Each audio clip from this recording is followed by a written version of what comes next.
पंढरीच्या देवराया दंडवत तुझे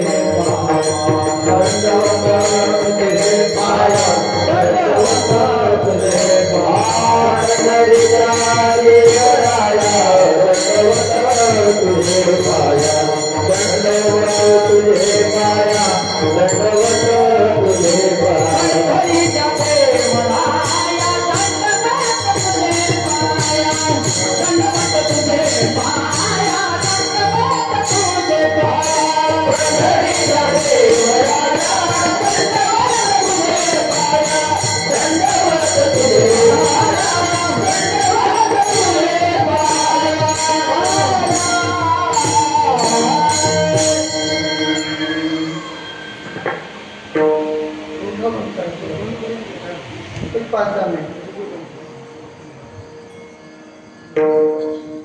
पांडुरंगा करून प्रथम नमन दुसरे चरण संताची त्यांच्या कृपादाने कथेचा विस्तार बाबाजी सद्गुरुदास तुका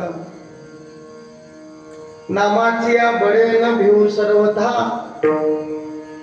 कळीकाळाच्या माथा सोटे मारू वैकुंठीचा देव अनुया कीर्तनी विठ्ठल गावने नाचू रंगी सुखाचा सोहळा करोनी दिवाळी प्रेमे वनमाडी चित्ती धरू वैकुंठीचा देव अनुया कीर्तनी विठ्ठल गावने नाचू रंगी सावता म्हणे ऐसा भक्ती मार्ग धरा तेने मुक्तीद्वारा ओढंगती वैकुंठीचा देव अनुया कीर्तनी विठ्ठल गावने नाचू रंगी धन्य धन्य मुक्ताबाई तुमचे चरणी माझे डोळे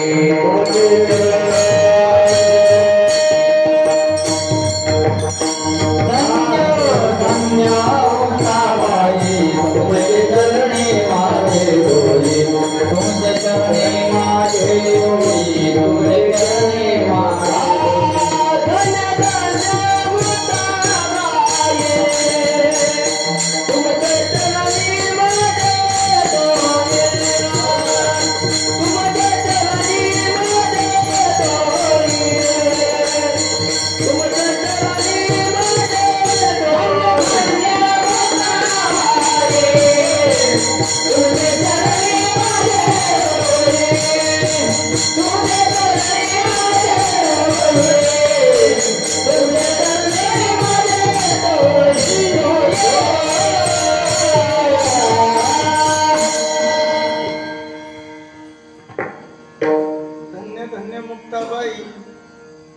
तुमचे चरणी माझी डोही माझा केला अंगीकार दाखविला परत प्राप्त प्रसंगी प्राप्त स्थळी प्राप्त समयी भगवत चरणारविंदी सेवा समर्पित करण्यासाठी म्हणून दाखवलेला कवित्व चिंतना करता निवडलेला अभंग महाराष्ट्राच्या आपल्या या पवित्र मातीत साधू आणि संतांची जी परंपरा संप्रदायाच्या तत्वानं अनुषंगानं सांगितली जाते मांडली जाते त्या संत परंपरेमध्ये सकल संत शिरोमणी म्हणून ज्यांना संबोधलं गेलं सोलापूर जिल्ह्यामध्ये माढा नावाचा एक तालुका आहे आणि त्या माढा तालुक्यामध्ये अरण नावाचं एक त्याला म्हटलं जातं अरणभिंडी जसं आपल्या परिसराला दोन नावाने ओळखलं जातं एक बागलाण बाबा मी पहिल्यांदा आलो या तालुक्यात एक थेंब पाणी सुद्धा पिलो नाही या तालुक्यातला अजून धन्यवाद इतकं पाणी भगवंताने दाखवलं पार जळगाव सोडलं तेव्हापासून अखंड पाणी किमान 6-6:30 वाजेपर्यंत पोहोचायचं होतं मरणाची ट्रॅफिक आणि त्यात पाऊस माझ्यामुळे थोडं कमी करा सोड एक 20-30 मिनिटं आपल्याला थांबावं लागलं, त्याबद्दल मी दिलगिरी व्यक्त करतो. 4 चरणाचा अभंग आहे, सकल संत शिरोमणी शाहतोबारायांच्या श्रीमुखातून प्रगट झालेला आहे. नामाची महती मांडणार आणि आज पाडव्याची पर्वणी, त्या पर्वणीवरती सेवा समस्त कार्यकारिणीतून कपालेश्वर संस्थानच्या वतीनं मठपर्यंत सुपूर्द करण्यात आली. मला सर्वात मोठा आनंद या गोष्टीचा आहे. धन्य आजी दिन संत दर्शनात. माझी अंतःकरणातली इच्छा होती की एकदा नानांच्या चरणी नतमस्तक व्हावं आणि आजी पितळे माझे असं म्हणायला हरकत नाही. आणि तुमचे सगळं वैभव बघून मला बोलावं असं वाटतं की मोठी पंढरी सोलापूर जिल्ह्यामध्ये आहे, पण धाकटी पंढरी या क्षणाला कपालेश्वरच्या या मंडपात आहे असं म्हणायला हरकत नाही. अजून एक विनंती करतो मायबाप, टाळी वाजवताना अशी मनापासून वाजवायची, असं कीर्तनकार उपकार करण्यासारखी वाजवू नका. टाळी हा नादब्रह्म आहे, नामचिंतन नामब्रह्म आहे. नादब्रह्म नामब्रह्म एकत्र आलं की परब्रह्म प्रकट होतं, म्हणून टाळी वाजवावी. एक विज्ञान असं म्हणतं की टाळी वाजवल्यामुळे रक्ताभिसरण नावाची क्रिया जोरात होते. रक्ताचं सर्क्युलेशन जर व्यवस्थित झालं तर माणसाला उभ्या आयुष्यात हृदयविकाराचा झटका येत नाही ना, अटकणं माणूस मरत नाही, म्हणून टाळी वाजवावी. विठ्ठल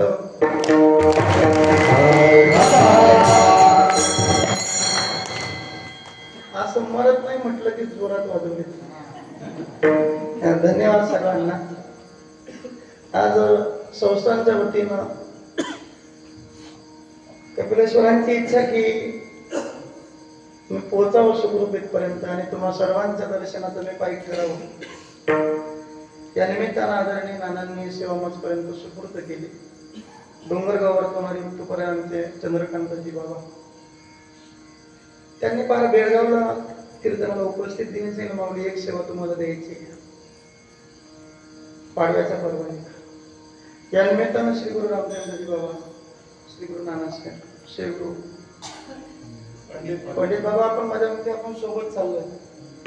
स्वानंद सुख निवासी सद्गुरु जगन्नाथ बाबा अंधारेकर त्यांच्या सोबत काही काळ बाबा सोबत होते. त्यानंतर आदरणीय महात्माजींचे दर्शन घडलं. महाराजांच्या चरणी साष्टांग प्रणिपात. माझे परिचित अपरिचित गायक वादक कथाकार कीर्तनकार मायबाप समोर असतील, तुम्हा सर्वांच्या चरणी नतमस्तक होतो. एकदा आमच्या या सगळ्या महात्म्यांकरता गाडी वाजवा सर्वांनी. सरस्वती विराजमान आहे तुमच्या पोटात. ते जे वाद्य वाजवतायत ना, त्याला एकादशीला जरी वाजवलं तरी कणिक लावावी लागते. हे जगातलं असं एकमेव वाद्य आहे. एक कच्ची कणिक खातं पण विठ्ठल बोलतं, हे तुम्हाला ध्यानात ठेवायचं. माणूस भाजलेली खातो. नाद ब्रह्म त्यातून ते प्रगट करतायत. जिभे गोड लागे 3 अक्षराचा रस आणि अमृत जयास. अमृतालाही लाजवणारा नाद ब्रह्म त्यातून ते प्रगट करताय. अशी तुम्हा सर्वांची प्रगती होत राहू सदिच्छा व्यक्त करतो सर्व तुमचे बालगोपालांसाठी. विनेकरी महाराज किती गोड आहेत ना. आपण ज्ञानोबारायांना बघितलं नाही, पण ज्ञानोबाराया लहानपणी असंच दिसले पाहिजे असं म्हणायला धन्यवाद देतो. तुमचा उत्साह बघून भाग गेला आणि पुढे चालतो. ऐका, पाडव्याची पर्वणी आहे, 4 चरणाचा अभंग आहे. आजचा जो दिवस आहे आपल्या धर्मामध्ये, आपल्या पवित्र हिंदू संस्कृतीमध्ये बलिप्रतिपदा पाडवा म्हणून बोलला जातो. श्रीमद भागवतामध्ये कश्यप ऋषींच्या वंशात दिती अदितीचा जो वंश सांगितला जातो, त्यातल्या दिती मातेकडे तो बॉक्स एक तर इकडे करा नाही तर तिकडे करा म्हणजे ऐकू येईल तुम्हाला. नाही नाही मला नाही, तुम्हाला ते मागच्या मंडळीकडे ऐकू. आता येतोय? ठीक. मला असं वाटतंय की माझा पायगुणच वाईट आहे. मी निघालो ना तेव्हापासून विघ्न विघ्न विघ्न. परंतु बघा अंतकरणामध्ये तळमळ होते, कीर्तन होईल न होईल मला ज्ञात नाही, पण नानांची भेट होईल. 2024 मध्ये आमच्या गावी एक भला मोठा ज्ञानयज्ञ आरंभ होता. त्यानुसार मी बेळगावच्या मंडळीला विनंती केली होती, चंद्रकांत दादांनी विनंती केली होती की नानासाहेबांची तेवढी सेवा मला मिळाली पाहिजे. परंतु त्यावेळेला ती योग जोडला नाही आणि कर्मसंयोगाने या पाडव्याचा औचित्य साधून मी तुम्हाला सर्वांच्या दर्शनाचा पायक घेतोय. आज पाडव्याचा औचित्य साधून सेवा माझपर्यंत आहे. मी सांगत होतो की जी दिती माता आहे तिच्याकडे हिरण्याक्ष आणि हिरण्यकश्यप असे 2 मुलं प्राप्त झाले. भगवान परमात्म्याने वराह अवतार धारण करून हिरण्याक्ष मारला, जो हिरण्यकश्यप आहे. त्याला बंदी घातली पूर्ण राज्यात की देवाचं भजन होऊ द्यायचं नाही, देवाचं कुठे कीर्तन होऊ द्यायचं नाही, नाव घेऊन येते देवाचे. ब्रीद हिरण्यकश्यपाचे तो राज्यात देवाचं भजन होऊ देत नाही आणि त्याच्याच पोटी मुलगा जन्माला आला. त्यांचं नाव प्रल्हाद नाही, भक्त प्रल्हाद. नुसता प्रल्हाद तर ट्रॅक्टर घरी सापडते इथे पण करा. भक्त प्रल्हाद जगाचा मालक कोणी केला. रोमा रोमातून नारायण नामाचे चिंतन होऊ लागले. नाम प्रल्हाद उच्चारी दया सोडली नरसिंह भगवान की. उचलून घेतला कडेवरी आणि भक्त सुखी. बाबाने विचारलं तर केवढं भगवान भगवान भगवान करताय, बघा त्याला भगवान करते. सांगितलं ईश्वर सर्वभूतांना सर्वागती विठ्ठल जडीस्थळी वैकुंठ कैलासी तीर्थक्षेत्री देव तयाबीन ठाव. मी रात्री कीर्तन केलं आमच्या जिल्ह्यात. माणसून विचारतायत आम्हाला. मला लॉकडाऊनच्या काळामध्ये कीर्तन होत नव्हती, मंदिरं द्वार बंद होती, टाळमृदंग विना वाजत नव्हता, दवाखान्याचं बिल नाही, दवाखाना विकत घ्यायची श्रीमंती होती. माणसं मेली तर माणसांना उचलायला माणसं मिळत नव्हती. जेसीबीच्या पवड्यानं माती उतरली, गुराढोराला पुरावं तशी माणसं पुरावी लागली. देवाचं अस्तित्व काय. रात्री माझ्या जिल्ह्यात बोलतोय, आता तुमच्याजवळ बोलतोय, उद्याच्या बुलढाणा जिल्ह्यात बोलेल. 1 नाही 2 नाही 1000 नाही, लाखो लोक मेली, मीही मान्य करतो. पण आभार माना कपालेश्वराचे की त्या लाख लोकांमध्ये भगवंतानं तुमचा आणि माझा नंबर लागू दिला नाही. देवबाप्पाने आपला मला माहित नाही पण हे देवाचं अस्तित्व आहे बाबा. अरे न दिसणारा विषाणू जर जग थांबवू शकतो तर न दिसणारा माझा पांडुरंग नक्की आपल्याला तारून मिळू शकतो. देवाचं अस्तित्व आपल्याला मान्य करावं. सांगितलं सदैव तुझ्या नारायणाच्या नामात मग्न आहे. समोर लाकडाचा खांब होता, या खांबात सुद्धा तुझा देव असेल. आणि धावत जाऊन त्याला लाट घातली. प्रमाण सर्वांच्या पाठ्यातला की खांबावरील लाथ मारली दुर्जनी आणि स्तंभी नारायण. त्याला वरदान मागितलं होतं मी मरायलाच नको, पण मृत्यू हे प्रत्येकाच्या जीवनातलं अंतिम सत्य आहे. तू लाख हिफाजत करले, तू लाख कडेला तू आहे. जायचंय प्रत्येकाला एक दिवस. त्याने युक्तिवादाने मला मागून घेतला होता. मला शस्त्राने मरण नको, अस्त्राने मरण नको, घरात मरण नको, दारात मरण नको, मी दिवसा मरायला नको, मी रात्री मरायला नको, मला जमिनीवर मरण नको, मला आकाशात मरण नको, मला पशुकडनं मरण नको, प्राण्याकडनं मरण नको, मी दिवसा मरायला नको, मी रात्री मरायला नको. शस्त्रान नाही, अस्त्रान नाही.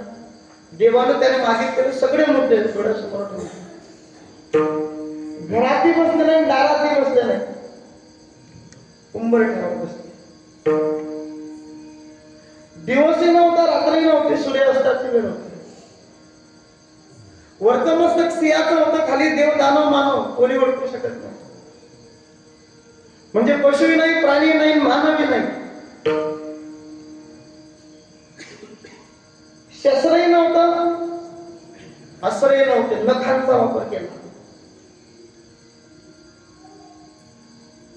1,60,30,10,000,709 महिने 9 दिवस इतकं जगलं जातं.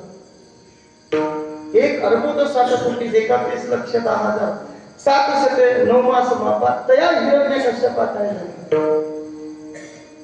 त्यानं जो युक्तिवाद प्रगट केला, त्याने विशेषवर मागितला होता 12 महिन्यात मरण नको.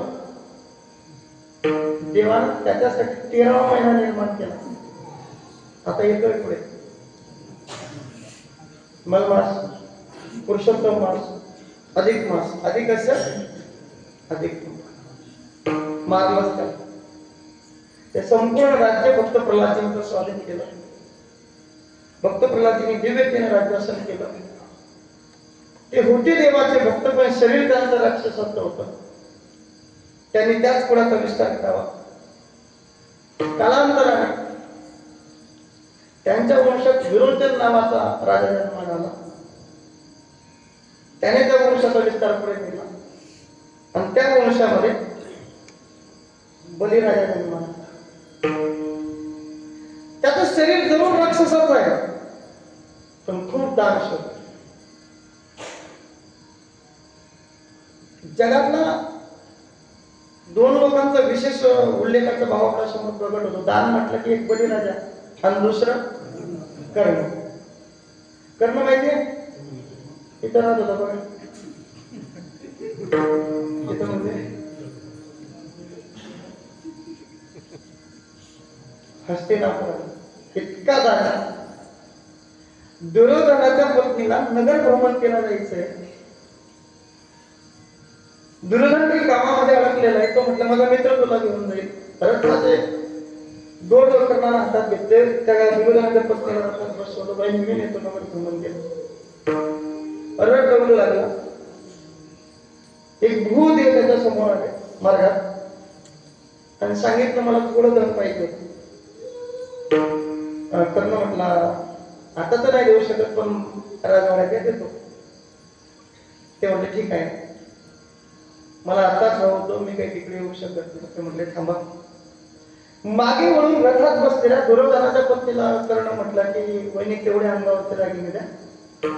राजभवनात गेलो की माझ्या मित्राकडनं परत मिळवून दे. आता जगात कुठलीच माऊली आपल्या अंगावरचे दागिने नाही देऊ शकत रस्त्यावरती कळून. या कर्णाने काय केलं, ती माऊली देत नाही म्हणून जबरदस्ती अंगावरचे दागिने घेतले. ब्राह्मण देवतेला दान करून टाकले. आणि त्या ठिकाणी क्रोध वाढला त्या माऊलीचा, राग आला तिला. ती म्हटली इथूनच रथ वडवा, मला घरी जायचं. रथ वडवला. राजभवनासमोर आले. रथातून उडी घेतली.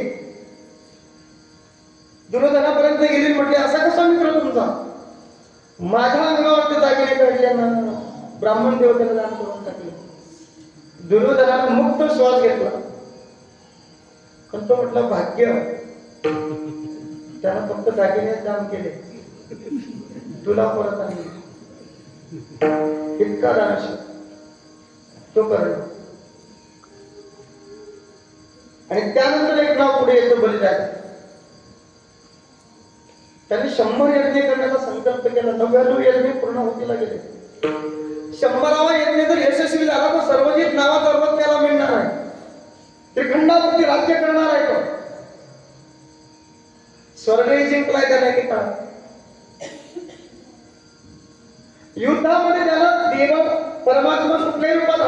नव्हते, कारण तो अधर्मच करत नव्हता. आणि ज्या वेळेला अधर्म वाढतो त्यावेळेला देवाचा अवतार होतो. ते वेळी आपण येते काय बारे मी साकार होऊन येऊ नाही. मग अज्ञानाच्या अंधारे मिळून या कशासाठी ऐसी या काढा लागी अवतरे मी योगी योगी पण ह्याची ओळख तुझ्या गेलेली. अधर्माचा नाश धर्माची स्थापना करण्यासाठी माझा अवतार होतो. पण इथं अधर्मच नाही आहे, पण त्याचा जाच वाढलाय थोडा. तो असुरांचं बळ वाढवत होता. त्यांना जवळ घ्या, त्या बाळाला जवळ घ्या. मी पण असंच करत होतो लहानपणी. मी गावाला नाव नाही सांगत म्हणजे, कारण पुढे पुढे कोणा कोणा लटकीच त्यांच्यापेक्षा नको म्हणून घ्यायचा पायका. 38 किलोचं लेकरू माझ्या मांडीवर येऊन बसलं. छोटा त्याच्याच घरात बांधायचं. काय केलं तर ते बाजूला होत नव्हतं. मी त्याच्या कानात म्हटलं, तू काय मागच्या अवतारात गणपती बाप्पा सोबत अवतार आला की नाही? लक्षात घ्या. त्या रागात बघितलं माझ्याकडे, बाजूला झालं. मी न राहून त्याला विचारलं की शाळेत किती राहायचं? त्यानं असं केलं. म्हटलं देव कोणता आवडतो? तो वेळ म्हटला, आवाज गेला. त्यानंतर दप्तर आणलं आणि त्याने मला असा देव दाखवला.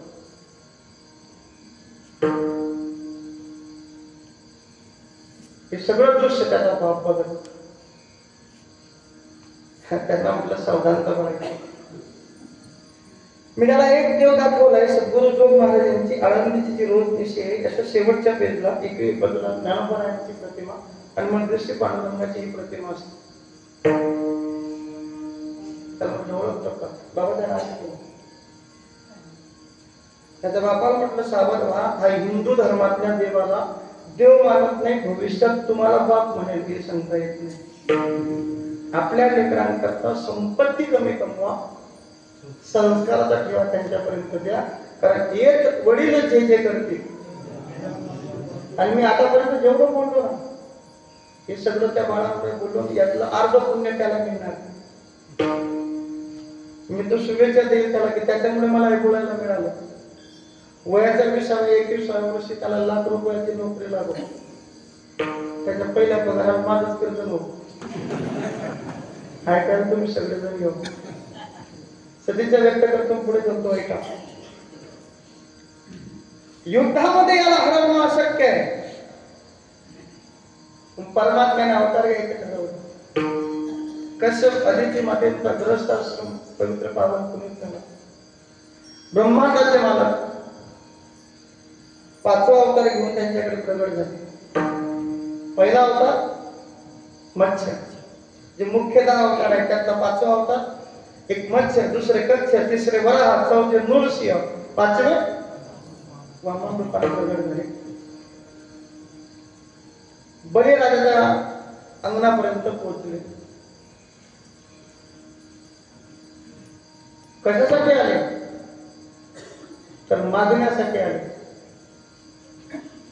मंडळी ऐका, जो मागतो ना त्याला याचक म्हणतात. मागणं हे संतांना मान्य नाहीये, पण समय सूचकतेनुसार मागणीचे अभंग आपल्याला ऐकायला मिळतात. वास्तविक बघतात काही मागणे हे अमहानोचित. तुका म्हणे करू ब्रह्मांड ठेंगणे हात पसिरजीने, धिक्कार त्याच्या जीवनाला जो कुणाकडे काही मागत असेल. मागणारा चतुर असावा. ज्ञानोबरायांनी मागितलं. ज्यांनी लोक मारल्या, ज्यांनी हिणवलं, ज्यांनी आळंदीत मधुकरी मागू दिलं नाही, ज्यांनी इंद्रायणी स्नान करू दिलं नाही, ज्यांनी सिद्धेश्वराचं दर्शन घेऊ दिलं नाही, त्यांच्याकरता पहिली मागणी केली, जे खळांची व्यंकटेश तया. मंडळी, भगवानच्या पवित्र मातीत कपालेश्वराच्या दरबारात महात्म्यांच्या सानिध्यात तुम्ही अंतकरणाच्या भावानं बोलू इच्छितो. मी भुकेला, मला कोणी 4 घास अन्न देतं का? पोटाकरता मागितली तिला भीक म्हणतात. परिवाराकरता मागितली तुला भिक्षा म्हणतात, समाज करण्यासाठी मागितलं त्याला दान म्हणतात, पण या जगाला सुखी करण्यासाठी जे मागितलं गेलं ना त्याला ज्ञानोबा पोसाय दान म्हणतात. मागणारा चतुर असतात. आणि त्या युक्तिवादाप्रमाणे परमात्मा बळीराजाच्या दारात पोहोचला. ज्या ठिकाणी बरोबरला त्याचा यज्ञ चाललेला, बटू रुपये 7 वर्षाचं बाळ जेवढं असतं तेवढी मूर्ती आहे. प्रमाण आपण बरीच म्हणतो की तेरे द्वारे खरा भगवान भगत भरदे रे झोली. जगाचा मालक झोली पसरवतोय. आणि दैत्यगुरु शुक्राचार्य बलिराजाला कळवत आहेत, बली तुला जो जेवढा दिसतोय ना तेवढा तो नाहीये. आपल्याकडे एक म्हण आहे, जसं दिसतं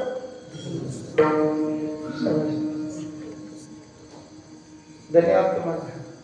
वक्ता तो वक्ता नव्हे श्रोते रे. ऐका गड्या, तुला जरी रूप छोटस वाटत असेल पण हा कपट वेशधारी तो मायावी नारायण महाविष्णू आहे. बलिराजा म्हटलं मी शब्द दिलाय, आजपर्यंत माझ्या दारातून कुणी निर्मुख गेलेलं नाही. आणि 7 वर्षाच्या रूपात ते परमात्मा सांगत होते, याच रूपात बली कीर्ती ऐकून आलोय मी तुझे. तुझे पूर्वज विरोचन, भक्त प्रल्हाद, हिरण्यकश्यपू हे फार मोठे दाते होऊन गेले. कौतुक केलं त्यांचं, खोटी स्तुती केली. एक लक्षात घ्या, खोट्या स्तुतीनं जो प्रसन्न होतो त्या व्यक्तीचा अंतःकरणामध्ये थोडा ईश्वरी अंश कमी असून आसुरी भाव जास्त असतो. लक्षात घ्या. महाराजांचे प्रमाण आहे, जन वंदो अथवा निंदो आम्हा काय त्याचे. आज पूजणारा समाज उद्या नाव घेऊ शकतो आणि आज वंदन करणारा समाज उद्या लातही मारू शकतो. म्हणून याकडे लक्ष देऊ नका. आणि त्याची खोटी स्तुती गेली तर वाहावला गेला. काय हवाय तुम्हाला? मला 3 पद भूमी पाहिजे म्हटले हक्काची. बलिराजाने मान्य केलं, झारी उचलली, संकल्प घेणारच आहे. पण शुक्राचार्य आढळतोय, बली ऐक माझं, सगळं संपूर्ण ऐश्वर संपेल तुझं सर्वस्व. बलिराजा म्हटलं मी तर सर्व अर्पण करायला तयार आहे. परमात्मा मनातून विचार करतोय, सर्वस्व घ्यायला तर आलोय बली. मी दान दिल्यानंतर माझ्याकडून दान घेतल्यानंतर त्या व्यक्तीला पुन्हा कुणाकडे हात पसरायची गरज पडत नव्हती. इतकं बलिराजा देत होता. हेही शास्त्र संत साहित्यानं मान्य केलं. इतका दान शकतो बली. आणि आज त्याचं सर्वस्व हरण करायला परमात्मा आले.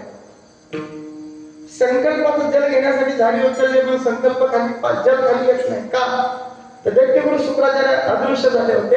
आणि ती झाडी त्यांना उचलली तर झाडीच्या मुख्य द्वारात जाऊन बसले होते. तुझं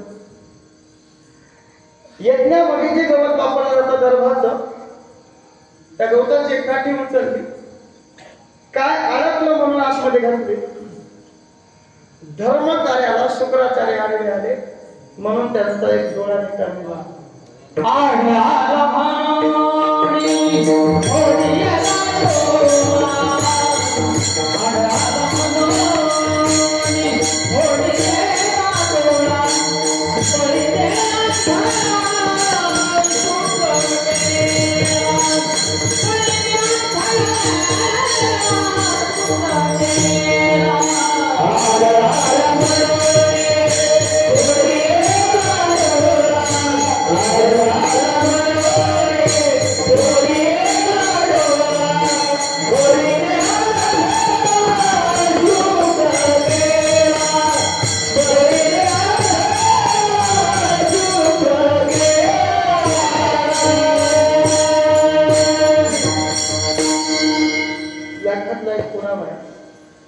आणि आदरणीय मिलिंदर जे गायनाचे उपभोक्ते आहे ना त्यांना हे कळणार, हे सगळे उपभोक्ते माहीत आहेत.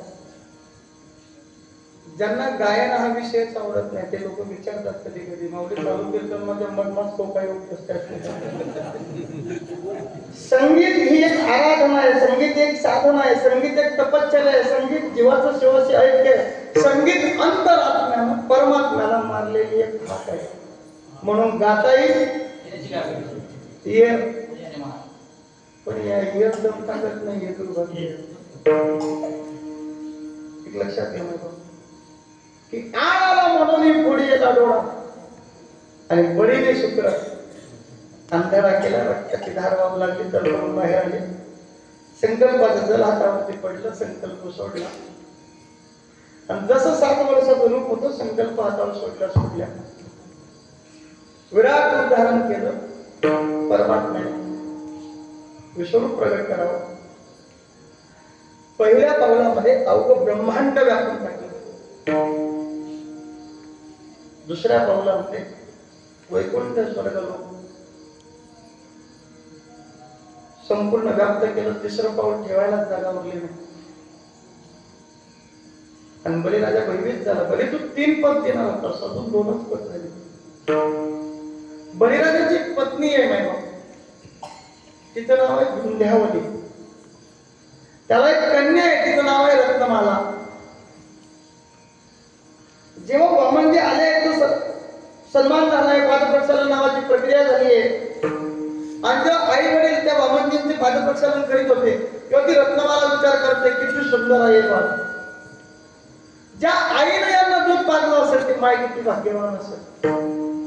पण जेव्हा तिच्या बापावरती अपविती झाली तेव्हा ती परमात्म्याला मारायलाही धावली गड्यांना.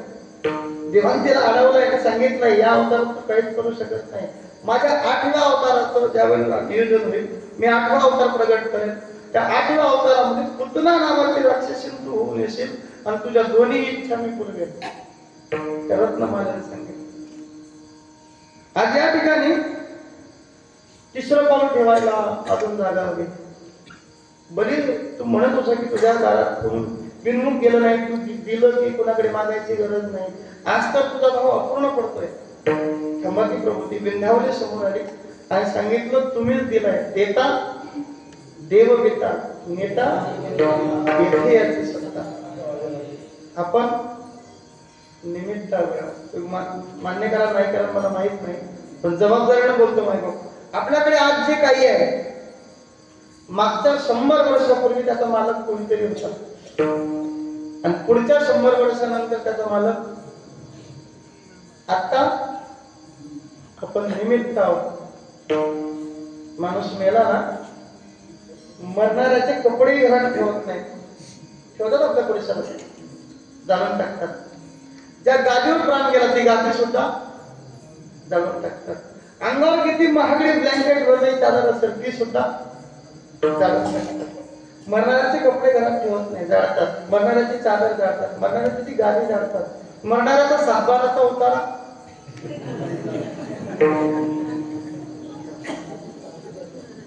लाईफ इज म्हणे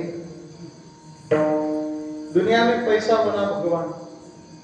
इथं जेवढे वारकरी मायबाप विराजमान आहे लाईव्ह कॅमेऱ्याच्या समोर मी सांगतोय 3 गोष्टी सांभाळा. एक आरोग्य सांभाळा. बोलताना शब्द तुम्ही पण आणि मी पण सांभाळेल. आणि खिशातला पैसा जपून वापरा. आरोग्य गेलं परत विकत घेता येणार नाही.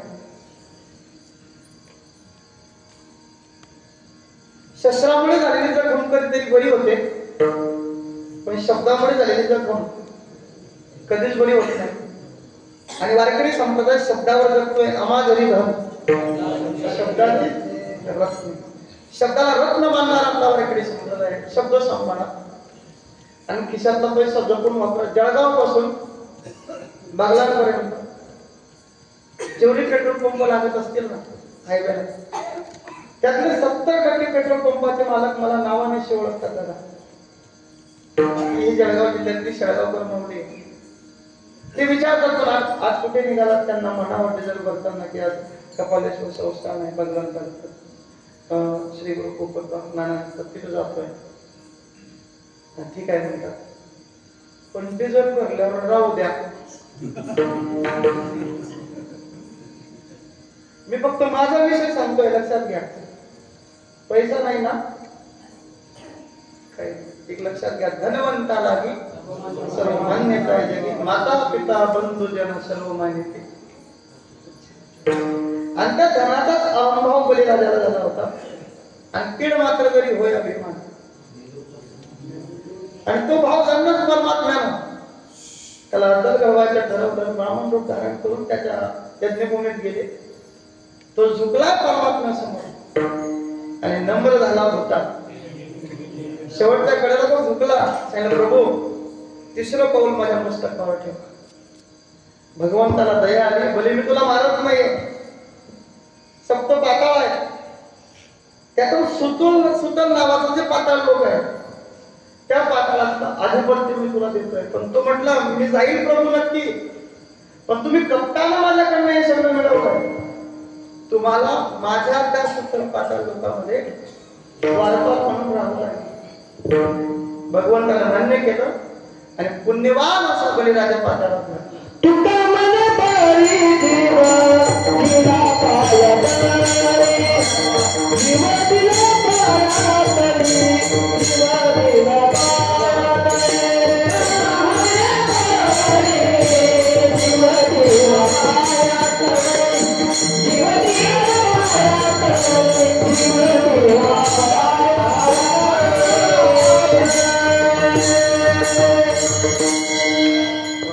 म्हणे बडी आणि जीव दिला. ठीक आहे, ऐक असू दे. आपण पण लहान होतो की काळात माझ्यामध्ये एक ओवी ऐकलेली की समर्थ रामदास स्वामींचं वाक्य वाटतं की वये पोरते थोर होऊन गेले ना, वये पोरते चोर होऊन गेले. जे पोर होतं ते थोर झालं.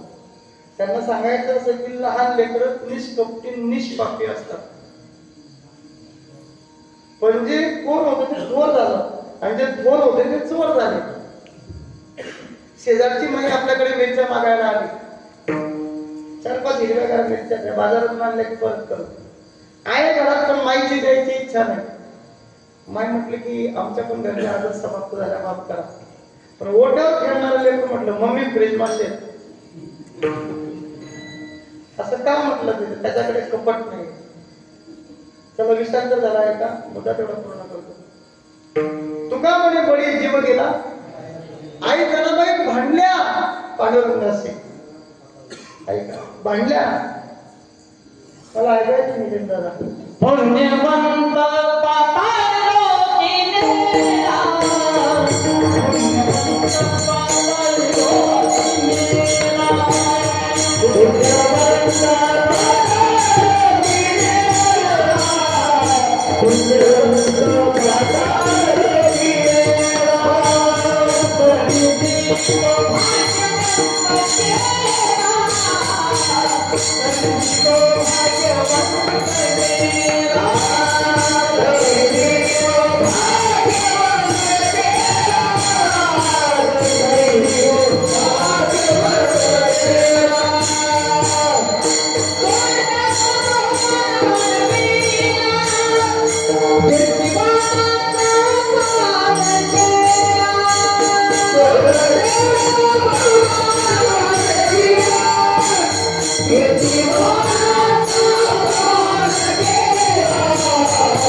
पुण्यवंत पाताळ लोकी नेला.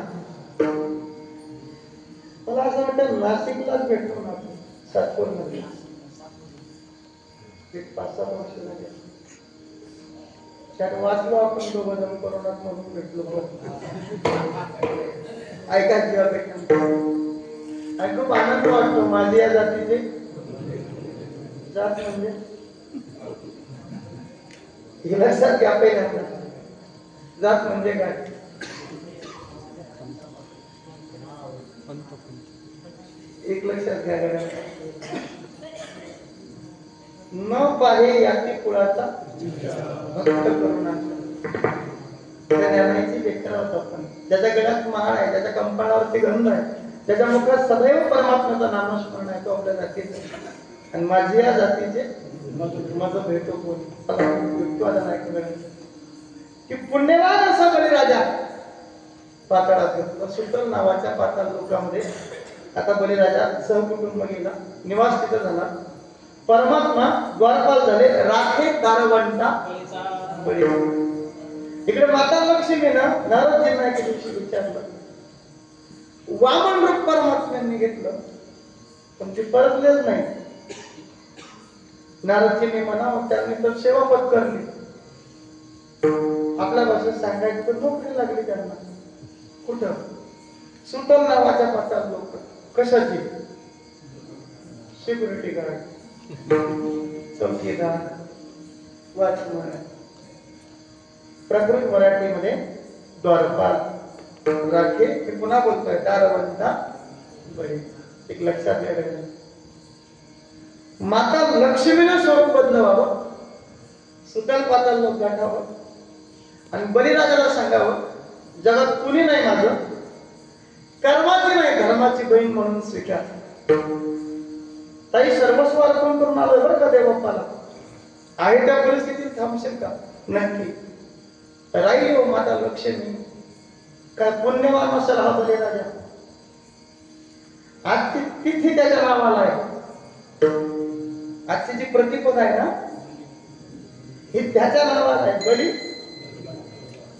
आपल्या नावावर कोणती तिथी लागेल? कधीतरी विचार कर. शरीर त्याचं राक्षसाचं आहे, पण बघा ना धर्मशास्त्राने त्याचं कौतुक केलं. असं घडतं कधी कधी. हिरण्यकश्यप वाईट होता, पण त्या प्रल्हादांची आई चांगली होती. रावणाचे वडील चांगले होते, आई वाईट होती. कंसाची आई चांगली होती, बाबाही चांगले होते, तरी तो नालायक होता. नालायक शिवी नाही का? तुम्हाला ऐकून आश्चर्य वाटेल. कंस आणि कृष्ण दोघांची रास एक. राम प्रभू आणि रावण दोघांची रास. राशी भविष्यावर किती लोकांचा विश्वास आहे. कीर्तन सुटल्यावर शांततेने विचार करा. 78 वर्षाच्या आजोबाच्या स्मॅला कुळावरती धारण करून अगदी शुद्ध भावनेने पेपर निरखून वाचत होते. त्यांचं राशी भविष्य चेक करत होते. आजचा दिवसच काय नाही, अवघड 78 वर्ष आहे आणि त्यांच्या राशीला आलं होतं आज तुमच्या लग्नाचा योग दिसतो.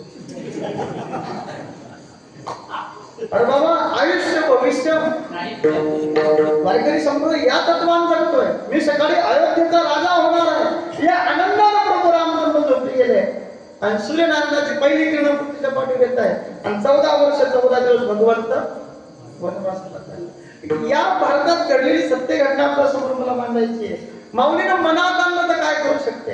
एका बाईनं राजवाड्यात नवरा रडवला आणि एका माऊलीनं जंगलात 14 वर्ष नवऱ्याला हसवलं. दोन्ही याच देशातल्या, दोन्ही एकाच कुटुंबातल्या. कैकेयीनं राजा दशरथाला राजवाड्यात रडवलं आणि सीता मातेनं 14 वर्ष वनात प्रभू रामचंद्राला हसवलं. कधीतरी विचार करू या गोष्टीचा. तुम्ही तितके भाग्यवान लोक आहात नाही बाबा.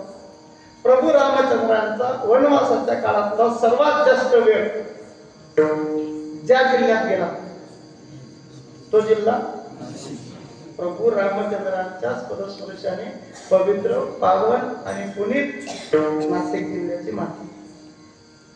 छत्रपती शिवरायांचा पदस्पर्श मातीला. जेव्हा मुघल निजाम कुतुब आदिल आले, त्यांनी विचार केला सर्वात लवकर जिंकता येईल असा किल्ला महाराष्ट्रातला कोणता.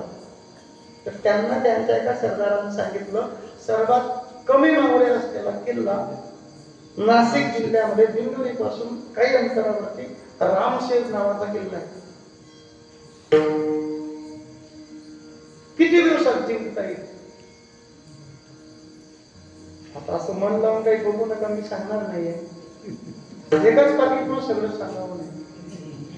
विनोद सोडून द्या, मी आलोय महात्म्यांचा आशीर्वाद घेण्यासाठी आणि त्या चित्तवाल्याला मला पुढे जायचं. चला गड्या, मी सांगत होतो या नाशिक जिल्ह्याला प्रभू रामांचा चरण स्पर्श झाला. या नाशिक जिल्ह्यामध्ये गिधाड नावाचा पक्षी राहत होता पंचवटीला. त्याचं रामायणात या जिल्ह्याचे पक्षी इतके पावन. जी मांडी राजा दशरथाला लागली नाही ती मांडी जटायूला लागली. तो जटायू नवरात्रीचे उपवास करत नव्हता, पायात चप्पल न घालता तो उपवास करत नव्हता, पण स्त्रीच्या रक्षणासाठी त्यानं प्राण वेचले. पायात चप्पल न घालता नवरात्रीचा उपवास करणाऱ्या हिंदू धर्मातल्या प्रत्येक युवकाच्या दादाच्या पायाला हात लावून माझी विनंती आहे, उपवास नाही केले तरी चालतील. रस्त्याला चालणाऱ्या प्रत्येक ताईकडे माता सप्तशृंगीच्या नजरेने बघ, जगदंबा घरी येऊन तुला आशीर्वाद देईल. अरे पशु आणि पक्ष्याचं हे घडलं असेल, आपण तो माणूस आहोत. विशांत झालं गड्यांना. मी सांगत होतो माता लक्ष्मी वर्षपतीचं थांबल्या. दोन्ही पत्नी पत्नी एकमेकांकडे बघायचे, बोलता येत नव्हतं. आणि शेवटी माता लक्ष्मीने एके दिवशी औक्षणाचं साहित्य घेतलं, बळीराजाला ओवाळलं, इडा पिडा जाऊ दे आणि बळीचं राज्य ओवाळणी केली. बळीराजा प्रसन्न झाला. ही घटना उद्याच्या दिवशी, त्याच्या एक दिवस अगोदर माता लक्ष्मीनं नारायणाला ओवाळलं. आजचा जो दिवस आहे कुणाला पूजायचा आहे? पतीने. म्हणजे मनापासून ऐकतात तुम्ही, एक लक्षात घ्या, पाळवा. आणि ते बळीराजानं जाणलंय बऱ्यापैकी. ही सांगून आली की माझ्या जगात कोणी नाहीये. बळीराजाला हसू अनावर झालं. जेव्हा ओवाळलं, काही काय हवंय माझ्याकडनं तुला? बळी खरंच देणार तू? माई सर्वस्व देवाला अर्पण करून आलोय, काय हवं बोल? तुझ्या दारात जो द्वारपाल आहे तो मला देऊन टाक. बळीराजाने वंदन केलं, त्यांना सांगितलं, माई जेव्हा तुम्ही आलात ना माझ्याकडे, मी त्याच दिवशी ओळखलं तुम्ही अनाथ नाही सनाथ आहात. पण मी त्याच दिवशी जर तुम्हाला सांगितलं असते की तुम्ही लक्ष्मी आहात, तर तुम्ही थांबले नसते माझ्याकडे. मी भाग्यवान आहे म्हटले. संत साहित्याच्या स्वरूपात सांगू का माय बाप, धन्य धन्य ते वैष्णव सदन आणि जेथे लक्ष्मी सहित ज्या सुखाकारणे देव वेळावला आणि वैकुंठ सोडून. जरी त्याचं शरीर राक्षसाचं होतं, मात्र तो भक्त देवाचाच होता, एक लक्षात घे. आणि त्या ठिकाणी नारायणाला त्यानं लक्ष्मीचं स्वाधीन केलं, लक्ष्मीनारायणाची पूजा केली. भगवंताने त्याला आशीर्वाद दिला. बळी बहीण भावाच्या प्रेमाचं प्रतीक म्हणून हा दिवस चंद्र सूर्य आहे तोपर्यंत पूजला जाईल. एक पहिला दिवस पाडवा, बलिप्रतिपदा, आणि दुसरा दिवस भाऊबीज. अशा पाडव्याचं निमित्त साधून ही सेवा माझपर्यंत सुपूर्द केली. ज्या कारणाने मी तुमच्यापर्यंत आलोय ते तुमच्यासमोर मांडणं माझं इथे कर्तव्य होतं. अल्पवयाने मांडण्याचा प्रयत्न केला.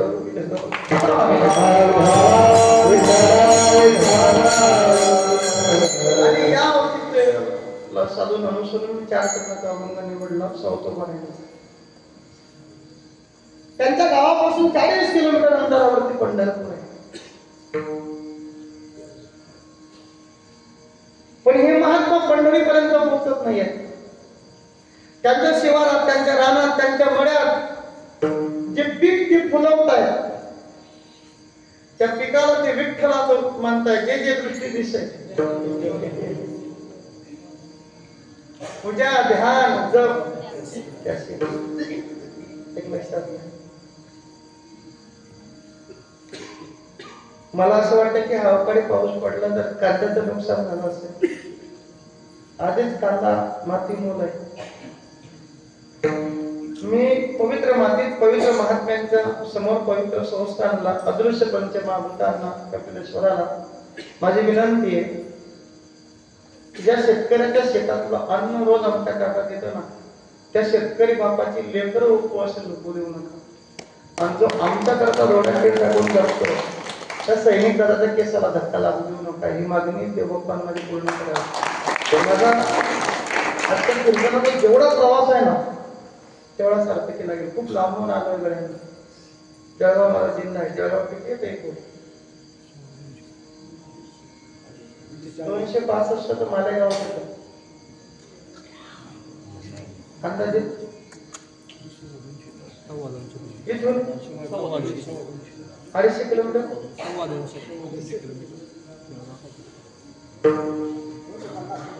ठीक आहे 250 तिकडे माझं अजून 15-17.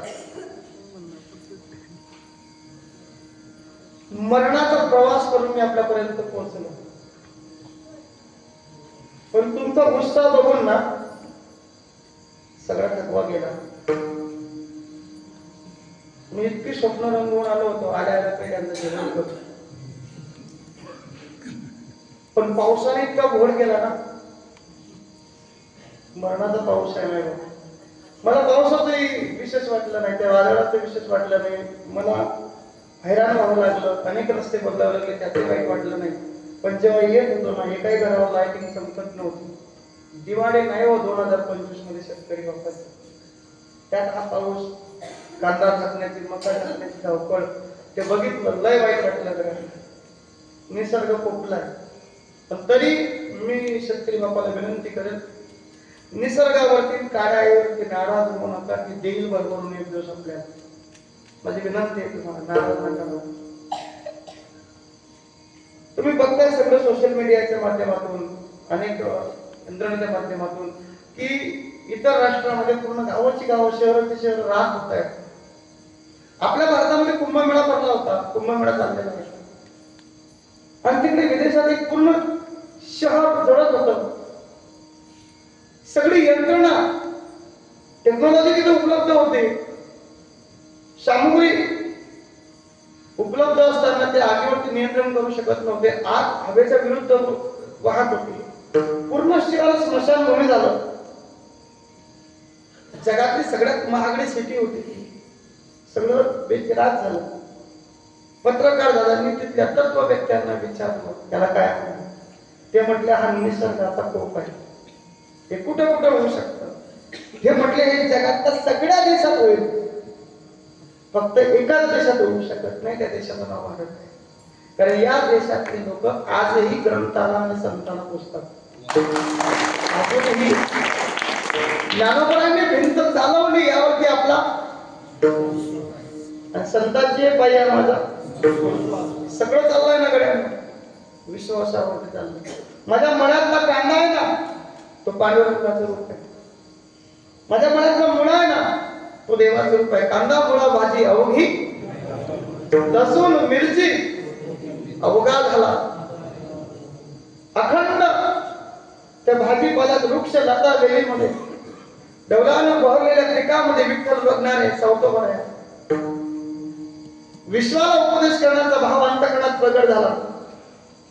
त्यांना काही साधक विचारतात मळा सोडून तुम्ही पंढरपूर जवळ असताना सुद्धा गाठत नाही. तुम्हाला भीती नाही वाटत का. म्हटले कशाची. अनेक प्रकारची भयाची प्रकार आहे पण सर्वात मोठी भीती आहे काळाची. पण संतांचं प्रमाण आहे जगा काळ काय आम्ही माथा दिला काळ गुलाम सलाम करी तो काय सावधरा असं काय आहे तुमच्याकडे की तुम्हाला काळाची भीती वाटत नाही. महाराज म्हणले याच्या पलीकडे जाऊन सांगू असं शस्त्र आमच्याकडे प्राप्त झालंय की त्याच्या बळावर त्या काळाच्या मस्तकावर आम्ही मारू शकतो का. नामाची बळे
पहिल्या जगाला आपण स्पर्श करू. खूप गोड संस्थान.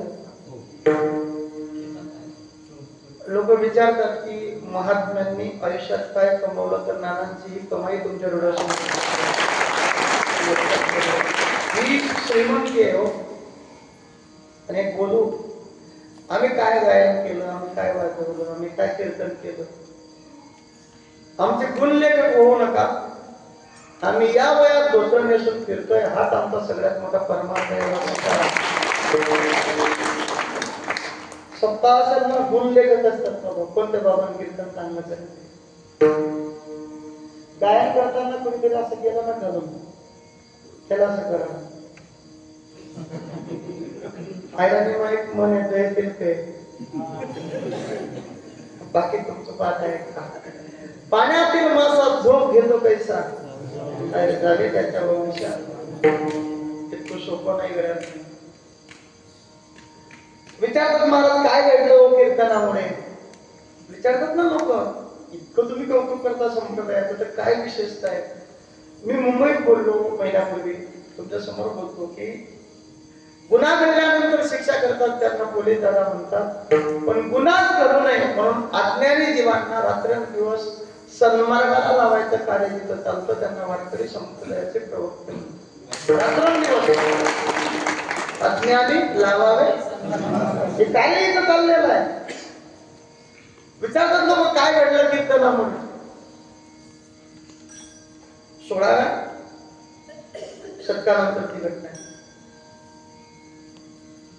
17व्या शतक चालू असेल. श्रीमंत योगी तुकोबारायांचे कीर्तन व्हायचे आणि त्या तुकोबारायांच्या कीर्तनामध्ये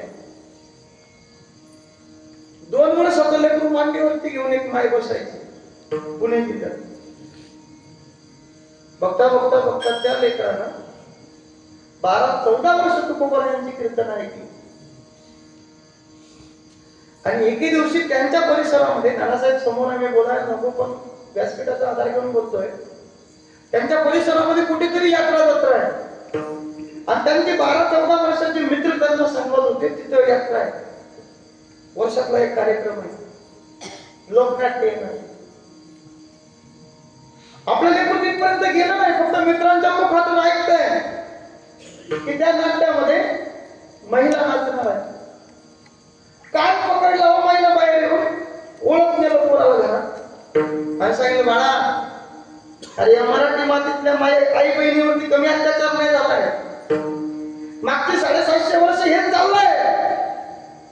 मी तुळजापूरच्या भवानीला विनंती केली आहे, मी विनंती केली आहे त्या अहिल्या नगरच्या बुधानगरातल्या जगदंबेला की असा पुत्र माझ्या पोटी घाल की त्याने आई बहिणीची अमृत वाचवावी. लावता येईल आमच्या आई बहिणीला सन्मानाला कुंकू कपाडी, शोभल्या पाहिजे वारकऱ्यांच्या घरात पवित्र तुळशीच्या माडी, राहिली पाहिजे आमच्या अंगणात तुळस आणि शोभले पाहिजे आमच्या मंदिरावरती कळस. वाचवणारा पुत्र मला दे. आणि जगदंबेत कौल दिलाय, मला मोठी जन्माला आलाय. तुला बाया नाचवण्यासाठी नाही, या महाराष्ट्रातल्या आई बहिणीची अमृत वाचवण्यासाठी जगायचं आहे. मंडळी, तुम्हाला ऐकून आश्चर्य वाटेल, ते लेकरू मोठं झालं, आपल्या महाराष्ट्राला छत्रपती शिवाजी महाराज. आता लोक विचारतात कोण होते छत्रपती शिवाजी महाराज. 350 वर्षापूर्वी महासाहेब जिजाऊंच्या कुशीतून जन्माला आलेला एक निरागस बाळ होतो शिवबा. अन्याय अत्याचाराचा विरोधी पेटून उठलेला एक भगववादळ होतो शिवबा. गमिणी गावा युद्ध नीती कूटनीती यासारख्या शास्त्राचा कळस होते शिवबा. सामाजिकता, धार्मिकता, नैतिकता या पवित्र विचाराचे तुळस होते शिवबा. कर्दमकाळी मराठी माणसाला पीडित जागवणारं भगववादळ होतं शिवबा. जनतेसाठी जीवाचं रान होतं शिवबा. त्या अफजल खानाचा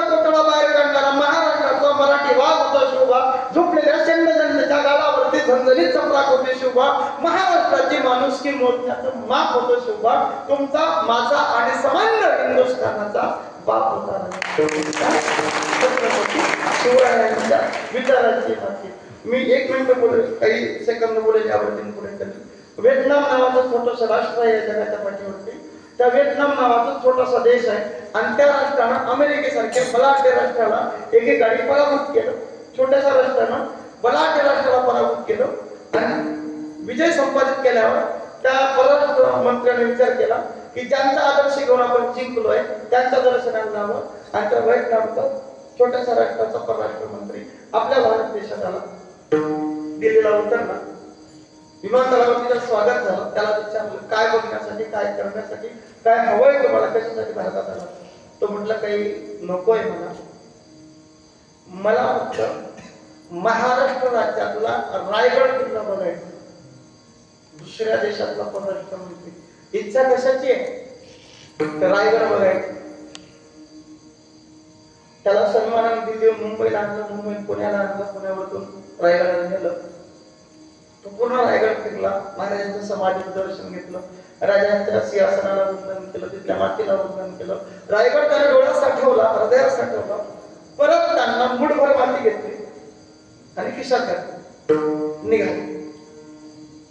तिथं असलेले सगळे जे त्यांचे अंगरक्षक आहे त्यांनी सर्वांनी बघितलं की बाबा याने मुठभर माती घेतली. सन्मानाने त्यांना दिल्लीला नेलं, विश्रामगृह, शासकीय विश्रामगृहात त्यांनी विश्रांती घेतली असावी. काही काळानंतर ते त्यांच्या देशात जायला निघाले.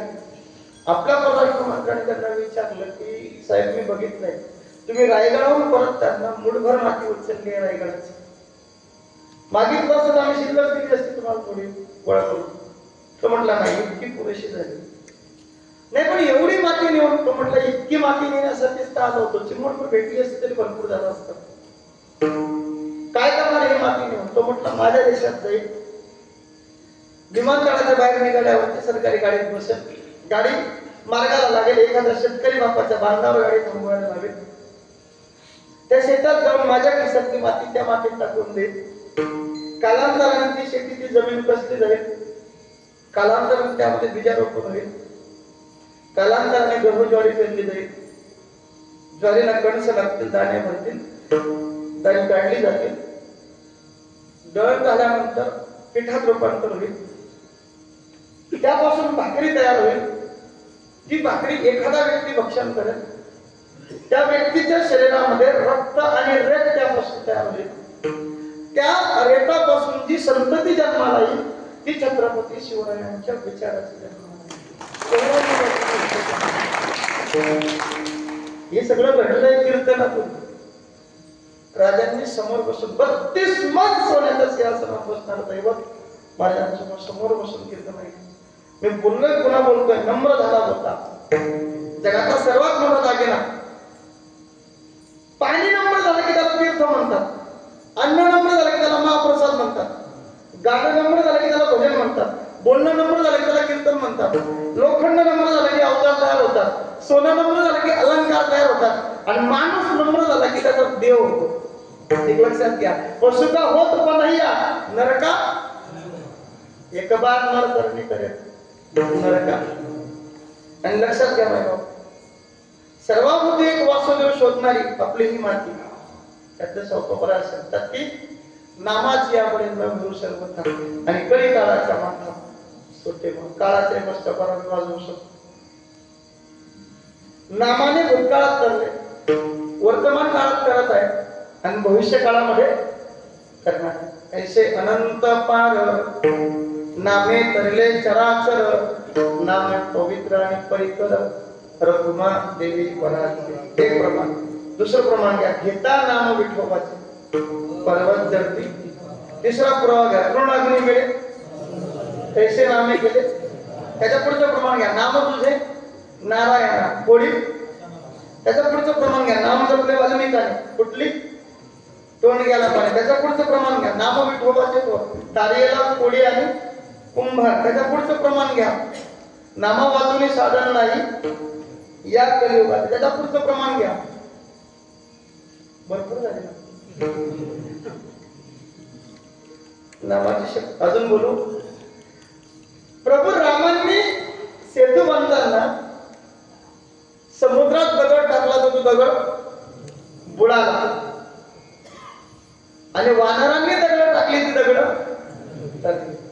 तुकोबरायांना विचारा ते सांगतात तुझी या नामाचा महिमा तुझं न केलेले कसा तुका म्हणे आपला जन्म गोड यासाठी आम्हाला जन्म गोड वाटतो चावतो हृदयाला हात लावून सांगतात नामाची आपण न घेऊ तुका म्हणे नामापाशी चारी मुक्ती ऐसे बहुता ग्रंथी समीपता सलोकता स्वरूपता सायुज्यता चारही मुक्ती प्राप्त होतील आणि त्या काळाचे मस्तकावर आम्ही वाजवू शकतो न घेऊ सर्वता कडिकाळाचा माथा सोटे मारू आणि कडिकाळाच्या माथावर सोटा मारला नामस्मरणात बाळगलं तर त्या बळावरती त्या नामचिंतनाच्या बळावरती वैकुंठातला देव आम्ही आमच्या कीर्तनात बोलवू अभंगाचं दुसरं वैकुंठेचा देव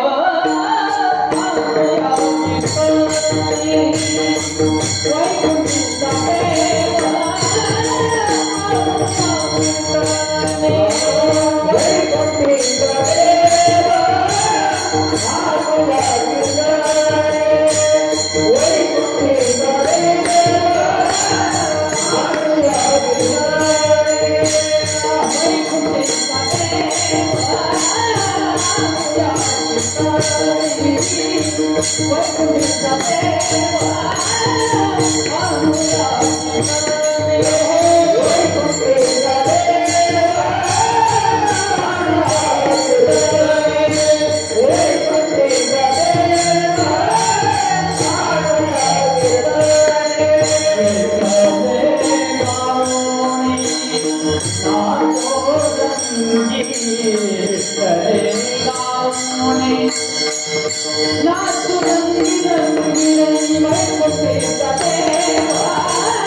कडिकाळाचा माथा सोटे म्हणजे हा जो काळ आहे आता एका देवाचं काम करतो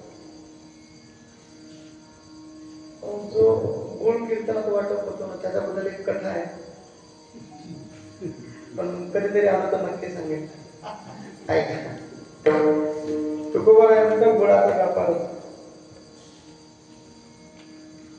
आता मी सांगितलं तुमचं मन लागणार नाही गोड कथा आहे कधीतरी मांडण्याचा प्रयत्न करेल एक लक्षात लोक विचारतात गोड काय काही जण याच्या पलीकडे विचारतात की कीर्तनात विठ्ठल विठ्ठल भजन का करतात एक दुसऱ्याला म्हणे ते विश्राम जात असतील आठवण्यासाठी भजन करत असतील अरे बाबा नाहम वसामी वैकुंठे परी तयापासी पांडवा मी जिथ नाम घोष परवा करते ते माझे भक्त गाती नारदामी जेथे कीर्तनाची जागा जिथं नामस्मरण आहे ना तिथं परमात्मा आहे हे लक्षात घ्या आता पुढचा मुद्दा मी पुढे ऐका नामाची या बरेच न घेऊन मी काळ सांगत होतो या काळाला दया नाही इतका निष्ठुर आहे हा काळ त्याच्यावर आम्ही विजय मिळवला असं महाराजांचं मत आहे मला सांगा की त्याच्याही मस्तकात आम्ही वाजवू शकतो तुमच्या नाशिक जिल्ह्यामध्ये नाशिक शहरात पुणे शिर्डी हवेलीला भोर नावाचा मळ आहे तिथं 1 लग्न रोड आहे त्या भोर मळ्याला मी कथा सांगत होतो माझ्या मते 2018 या वर्षी नाथरायांची वारी होती त्र्यंबकराजाची संत निवृत्त दादांची ब्रह्मगिरीला प्रदक्षिणा मारली प्रदक्षिणा माझी पूर्ण झाली एकादशीला माझ्यामध्ये काला झाला आमचा दुसऱ्या दिवशी आम्ही निघालो आणि जळगावकडे जात असताना जळगाव नाशिकच्या मध्यस्थी एका गाडीनं भडकाव वेगाने आम्हाला ओव्हरटेक केलं. मी आमच्या सहकार्यांना म्हटलं की या ड्रायव्हरला थोडं कळलं पाहिजे की गाडी एक गेली तर अनेक करता येतील, पण मानवी देह परत मिळणार नाही. परत 3 वेळा म्हणतात दुर्लभ उरे, दुर्लभ उरे, दुर्लभ नरदेह दुर्लभ. सगळं भेटेल तर परत परत, पण मानवी शरीर परत मिळणार नाही. किंतु नर शरीर न पुन्हा ते परत मिळणार नाही. आणि घडलं असं की त्या गाडीच्या ड्रायव्हरचा समतोल सुटला, नियंत्रण सुटलं. त्या गाडीतले 6 जण मृत्युमुखी पडले. 1 जण जाण्याचाच मार्गावर होता. त्यातले ड्रायव्हर सोडून बाकीची मंडळी डबा खात होती.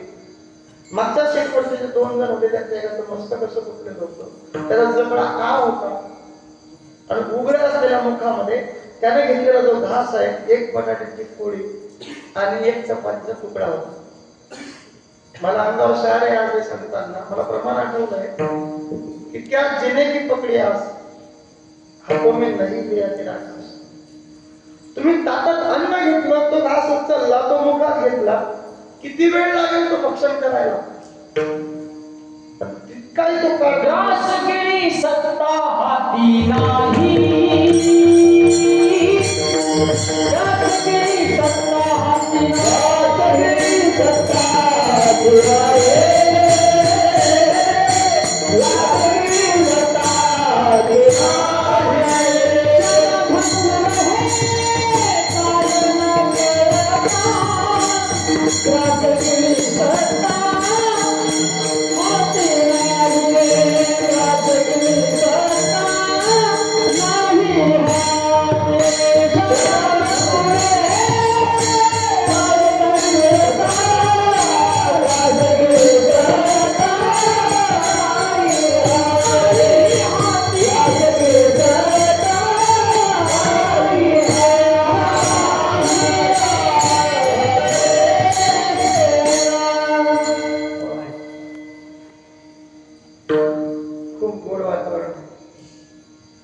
असं वाटतंय तुम्ही गात राहा, मी ऐकत राहा, पण घड्याळाचे काटे थांबत नाही. एक लक्षात घ्या. आणि सावतोपर्यंत एक प्रमाण आहे माझ्या मते की समय असे देहबट लिहिलेलं असा युक्तिवाद खूप गोड प्रमाण आहे की घास गिळण्याची सत्ता आपल्या हातात नाही. तो काळ बघत नाही, लहान आहे, मोठा आहे, स्त्री आहे, पुरुष आहे, अबाल आहे, वृद्ध आहे, याचं अजून लग्न ठरलं आहे, लग्न 2 दिवसामध्ये केले, याचं शिक्षण बाकी आहे, शिक्षण झालंय, नोकरी जायला कॉल आलेला आहे, पोलीस झाला एक मुलगा मुंबईला, तिथं तुमच्या बाजूला धुळे जिल्हा. अनेकांना दादा परीक्षा दिली, नापास व्हायचा, काही 1000 मार्कांना 2 मार्कांना जायचं, आणि पोलीस झाला, सिलेक्शन झालं, सिलेक्शन लेटर हातात मिळालं, मुंबईवरून आता आनंदाने घरी परततोय. तुम्ही बघितलं असेल टीव्हीच्या माध्यमातून सत्य घटनांमध्ये त्यांना रेल्वे स्टेशनच्या प्लॅटफॉर्मवरती मळमळ व्हायला लागलं, उलटी होणार म्हणून प्लॅटफॉर्म पर्यंत गेले आणि सुपरफास्ट गाडी भरधाव वेगाने आली आणि तिथं लेकरू समोर. इतका हा काळ निष्ठुर आहे. मी आत्ता तिथे कीर्तन करतोय, मी घरी पोहोचेलच, माझं लय आनंदानं ऐकताय तुम्ही, माझ्याबद्दल असं करून दिलं तुम्ही.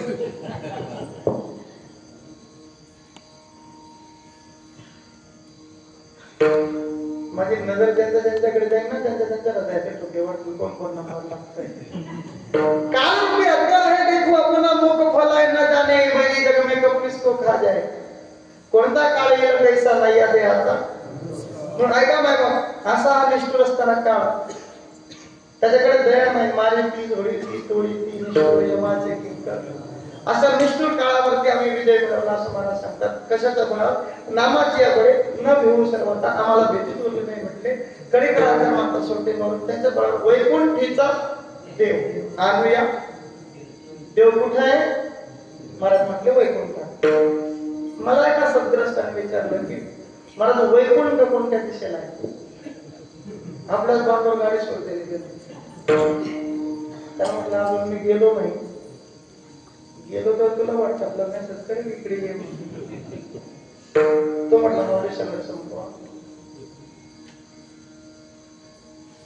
मरने के बाद में आप कहा जाएंगे? मला विचारलं मरानंतर कुठे जाणार बाबा?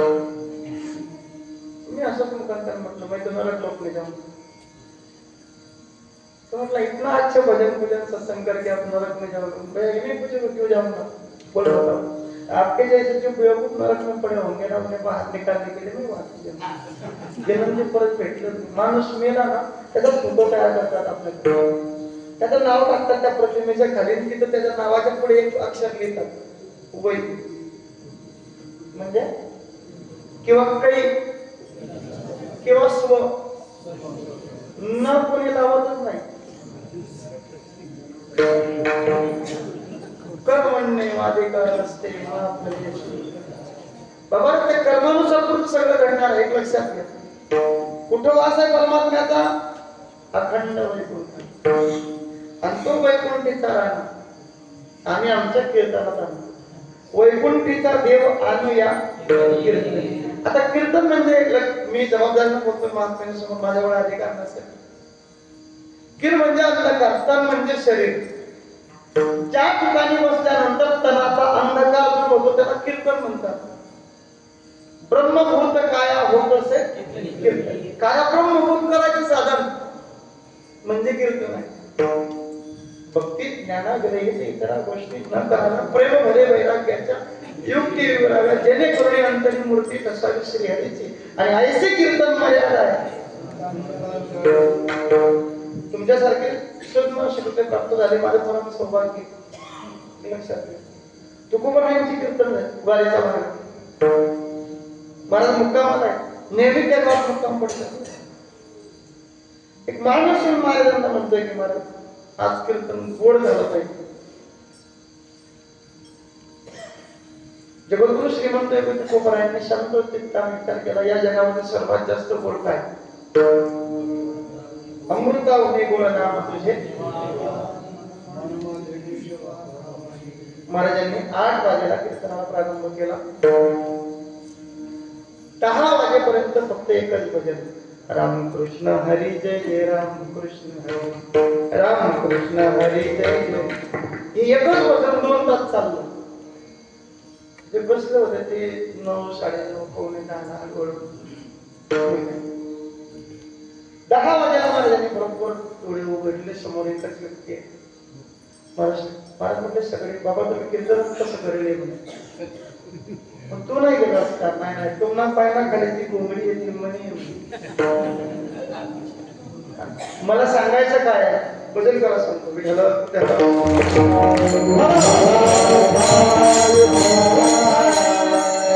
या समाजाला गोड आवडत नाही. गोड परमार्थ लागे कळू आणि कडू विषय तो गोड. पाहे दूध पवित्र आणि गोड पाशी प्रत्येच्या परिते अग्निकोची अशुद्ध. 15 दूध आहे पण गोडीर दूध पित नाही, रक्त पित. शुद्ध गीर गाईच्या दुधापासून निर्माण झालेलं तूप 2500 रुपये किलोनं बाजारपेठेत मिळतंय. असं 2500 रुपये किलोचं एक किलोभर तूप आणलं आणि गटारीतून एक बेंडूक काढला. त्याला त्या 2500 रुपये किलोच्या तुपात घातलं. माझा आवाज येतो सर्वांना? 2500 रुपये किलोच्या तुपात तो गटारीतला बेंडूक ठेवला. माझा तुम्हाला प्रश्न आहे सर्वांना. त्या बेंडकाला आनंद त्या गावाची घाण वाहते त्या गटारीच आहे का 2500 रुपये किलोच्या तुपात आहे? असे बरेच बेंडूक आहेत. गटारीतलं म्हणतोय मी. गोड परमार्थ लागे कडू आणि कडू विषय तो गुरु या जेवाशी. महाराज म्हटले आम्ही कीर्तन करता तो वैकुंठीचा राणा आमचा कीर्तन गुरु. वैकुंठीचा देव आम्ही या कीर्तनी आणि विठ्ठल गावनी नाचरंगी. तो कीर्तनात नाचला ना. 2014 मध्ये माझा एक ऑडिओ व्हायरल झालाय, कदाचित ऐकलं असेल की धन्यता की तुझी हरिरंगिना सेकंद बोललो यावरती अवघ्या महाराष्ट्रानं डोक्यावरती घेतलं, मला बोलवलं की महाराज पुन्हा बोल. एक आनंद सांगत राजा कीर्तनात नाचला तो भाग्यवान, नाचू कीर्तनाचे रंग ज्ञानदीप यारे नाचू प्रेमानंदे रामनामाची या छंदे वैकुंठीचा देव आणूया कीर्तनी विठ्ठल गावनी नाचू रंगी. आणि त्या रंगामध्ये रंगल्यानंतर त्या दिवसाला त्या क्षणाला खऱ्या रंगाला आमची दिवाळी असेल अभंगात सुखाचा सोहळा करोने देवाने, सुखाचा सोहळा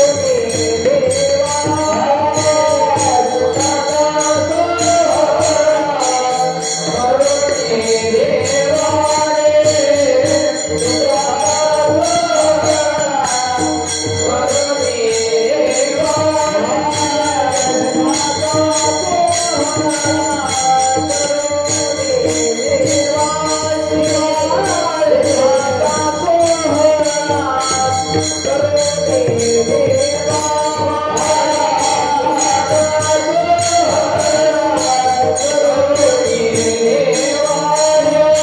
देवाने, सुखाचा सोहळा करोने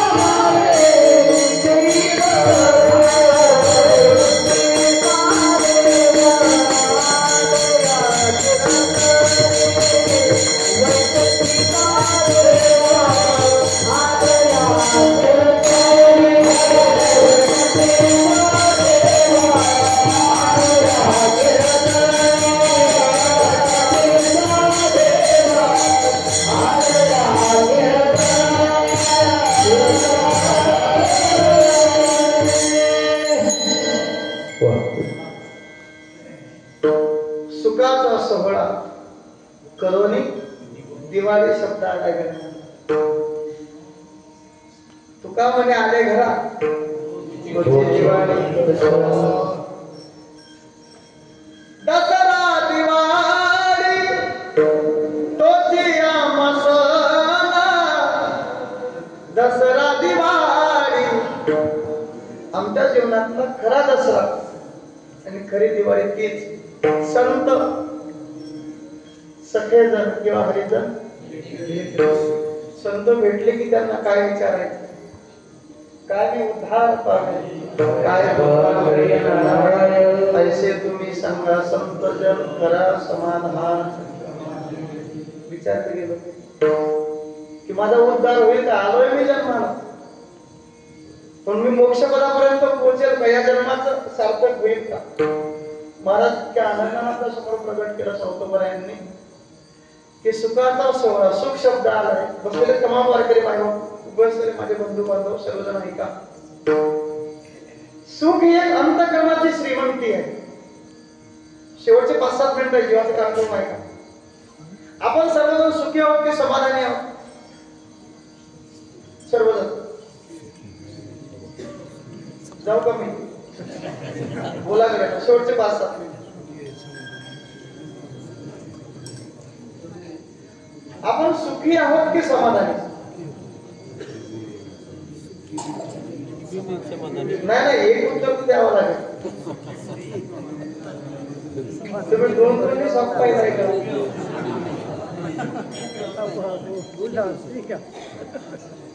आपण सुखी जरूर आहोत पण समाधानी नाही आहोत. महाराजांनी प्रमाण दिला. मी बोललोय सुरुवातीला पुन्हा बोलतो. ठेविले अनंते चित्ती असू द्यावे. सुखी आहोत आपण पण समाधानी. पंक्तीत बसतो ना दुसऱ्याच्याच पानावरची भाजी जास्त दिसते.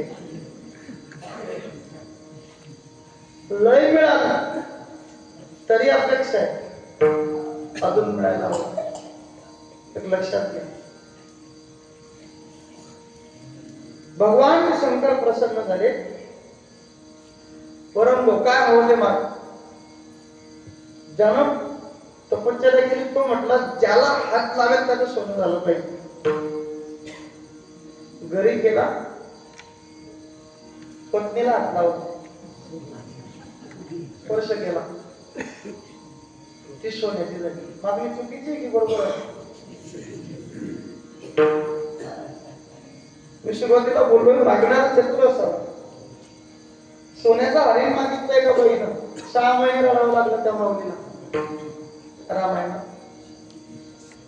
ते हरिण पण ना शिकतील त्यातच. काय कौतुक करावं. या जिल्ह्यात छत्रपती शिवाजी महाराज आले, या जिल्ह्यात प्रभू रामचंद्र आले, या जिल्ह्यात लक्ष्मणजी आले, या जिल्ह्यात माता सीता आल्या, या जिल्ह्यात रावणाची बहीण आली, या जिल्ह्यात रावण आला. रावण तर माहिती असेल सर्वांना. दसऱ्याच्या दिवशी रावण जाळतात आपले लोक. मी बोलेल कधीतरी, आता फक्त स्पर्श करून जातो. रावण मरताना प्रभू रामचंद्रांकडे बघत हसत मुखाने त्याने देह सोडला. त्याची मंडोदरी नावाची राणी त्याचा प्रेम बघायला आली. आनंद उत्सव साजरा करणाऱ्या वानरांना विचारत होती, बंदरों रुको ना, वो कहां पे? कौन जिसने सारी दुनिया को पराजित कर दिया? उस दशानन को भी जिसने मार दिया, वो राम मुझे देखना. राम प्रभू समुद्राच्या तीरावरती बसले होते, लाटा उसळत होत्या, काही अंतरावरती बसले होते, सूर्यनारायण तडपत होते. आता मंदोदरी मारून चालत येते. मंदोदरी माता तिने जर 2च पावलं पुढे टाकले, तिच्या अंगाची सावली प्रभू रामांच्या अंगावर पडणार होती. पण पवन देवाने त्यांना शिरुपती सांभाळली. वाऱ्याची धुळूक आली प्रभू रामांच्या कानावर, तो वारा आला आणि प्रभू रामांनी त्या वाऱ्याच्या सोबत येणारा आवाज तर्क काढला की पायाच्या पैंजणाचा आवाज होत होता. कुणीतरी स्त्री आपल्या दिशेने येते. प्रभू रामचंद्र उठून उभे राहिले. मागे वळून बघायच्या अगोदर 4 हात पुढे सरकले, माघारी फिरले, मंदोदरीला बघितलं आणि हात जोडून विचारलं, मैं कोण हो? तिने अश्रू पुसून सांगितलं, ज्या लंकापती रावणाला तुम्ही मारलं ना, त्यांची धर्मपत्नी आहे मी. मंदोदरी म्हणतात या देहात. प्रभूने हात जोडले, मैया होऊ शकेल तर मुझे माफ करा, जमलं तर मला माफ करा. माझा धर्म, माझा जन्म, माझा अवतार धर्म रक्षणासाठी की जब जब होवे धर्म की हानी, आणि त्यासाठी माझा अवतार आहे. तुमचा मालका धर्माने वागत होता म्हणून मला. मंदोदरी माता म्हटले, तुमच्यावर क्रोध व्यक्त करण्यासाठी नाही आली, मला फक्त राम बघायचा होता. कोण आहे, कसा आहे राम, की ज्याच्या नामाचा उच्चार त्याच्या पत्नीने केला आणि तिच्या अंगाला जो वारा लागतो, जो त्या झाडाझुडपाने वृक्षाचा वेळेला लागला, तर त्या झाडाच्या वेलीच्या पानाला कान लावून तो श्रीराम जय राम जय जय राम ध्वनी प्रकट होता. असा राम मला बघायचा होता. पण भाग्य माझं मी इथं आली आणि मला राम जाणता आला. प्रभू रामानेच मी कसे करून विचारलं, काय जाणलं तुम्ही रामाला? ती म्हटली, माझ्यासारख्या चंद्र सूर्याला लाजवतील एवढ्या सुंदर 80,000 पत्नी असताना सुद्धा वल्कले नसलेल्या वनवासी जीवन जगणाऱ्या माता सीतेवर पापी नजर ठेवतो, त्याला लंकापती रावण म्हणतात. आणि दुसऱ्याच्या स्त्रीची सावली सुद्धा अंगावर न पडू देता 4 हात बाजूला सरकतो, त्याला मर्यादा पुरुषोत्तम रावणाला. हे लक्षात घ्या. रावणाची लंका सोन्याची होती, पण सुखी होता का? इथं सुख शब्द आलाय म्हणून मी भाषांतर केलं, सुखाचा स्वभाव. आपण गादी विकत घेतो कशासाठी? 8 तास सुखाची झोप लागावी म्हणून. 3.5 लाखाचा कॉट आहे, 5.5 लाखाची रेशमाची गादी आहे, 1 लाखाचा मागडा कंपनीचा एसी आहे, 5,000 रूम प्रश्न. एसी फिट केला, रूम प्रश्न मारला, कॉट ठेवला, गादी आणून धरली. एका मित्राला व्हिडिओ कॉल वरती तो कॉट आणि गादी दाखवत होता. तो मित्र म्हणत होता, अस्पष्ट दिसतंय, जवळ जा. घर मोठं होतं. हा मोबाईल घेऊन माणूस पुढे चालला. घरातल्या एका लेकरानं अर्धा ग्लास पाणी स्टाईलवर सांडून ठेवलं होतं. त्या पाण्यात पाय पडला, पाय सरकला, मोबाईल कुठे तो कुणीकडे खाली पडला. घरची ओरडली, शेजारी धावले, त्या माणसाला उचललं, डॉक्टर साहेबांकडे नेलं. डॉक्टर साहेबांनी सिटी स्कॅन केलं. अजून काय करायचं ते मशीन त्यांची सगळी चेकअप झालं, रिपोर्ट आले आणि डॉक्टर साहेबांनी त्याला शांततेने सांगितलं, तुमच्या कमरेच्या मणक्यात कॅप पडलाय, चटई टाकून खाली झोपत जा. मग बोलून येत असेल तुमच्या लक्षात तर घेऊन जा. नाही बाबा, किती गरिबी आली तर लाजू नका, आणि भेटली श्रीमंती तर हा ऊन सावलीचा खेळ आहे, हे बदलायला वेळ लागत नाही. सत्य घटना आहे महाराष्ट्रात, ते तेवढी 2 मिनिटात सांगतो आणि थांबतो. संपलंय आपलं कीर्तन. एकदा भजन करा.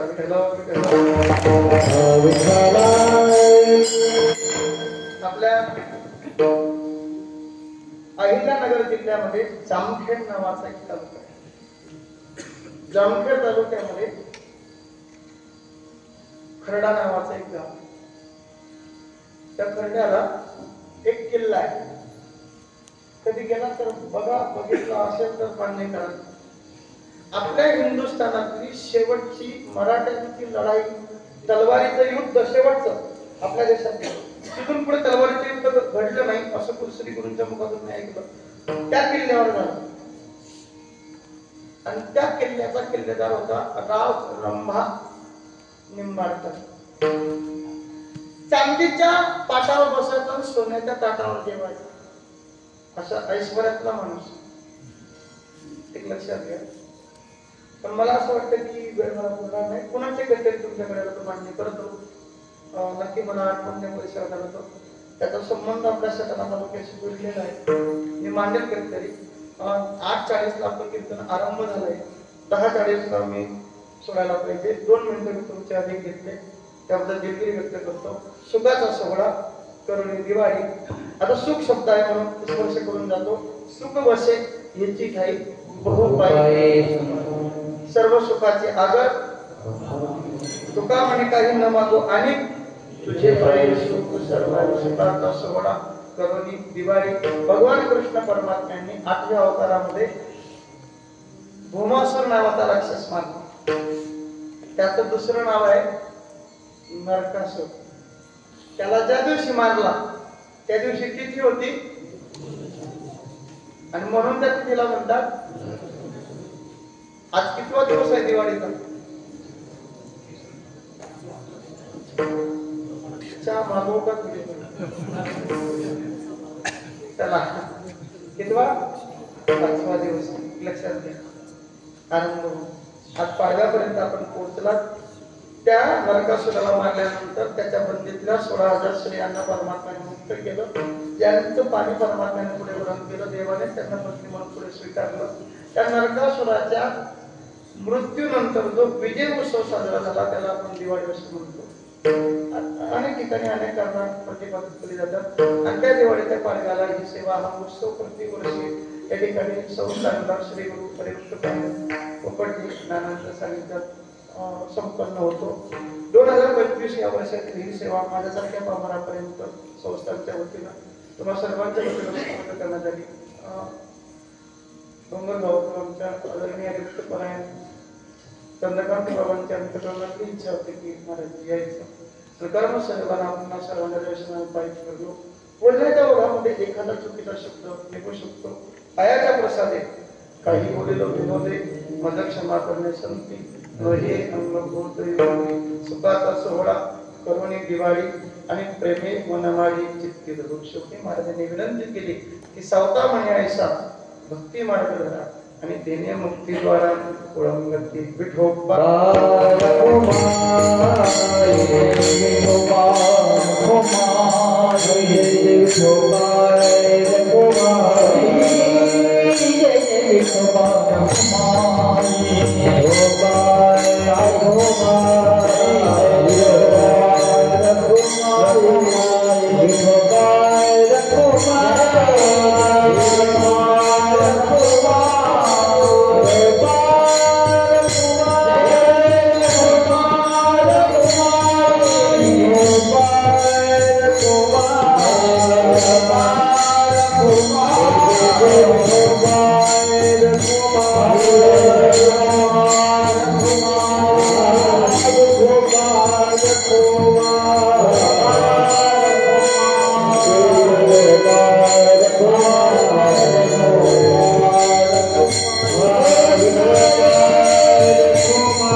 Oh